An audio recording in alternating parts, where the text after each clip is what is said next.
बुनियादी मसला शमाली वज़ीरिस्तान में जिस कॉन्फ्रेंस में हम गए थे, उनको हमने बताया कि अपने इलाके की इमेज आप लोगों ने ख़ुद बनानी है।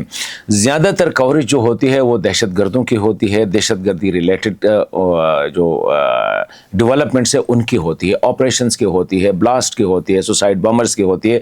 इसी वजह से ये इलाके जो है ये ऐसे ख़ुद जो है ना डर की सूरत बन गए हैं। जैसे कि शमाली वज़ीरिस्तान या वज़ीरिस्तान की बात आ जाती है तो लोगों के जहन में दहशत गर्दी आ जाती है, फ़ौजी ऑपरेशंस आ जाती है, बम धमाके आ जाते हैं। ये क्यों?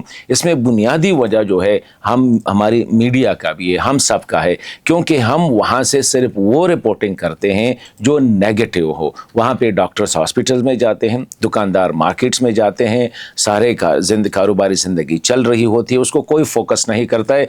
ज़्यादातर हम जो पर्पस सर्व करते हैं वो हम दहशत गर्दों का, मिलिटेंट्स का, वो चाहते हैं कि दहशत गर्दी पहले। और अब पूरे पाकिस्तान में हमारी इमेज या हमारा चेहरा जो है वज़ीरिस्तान का वो यही है कि यहाँ पे सिर्फ दहशत गर्द है। और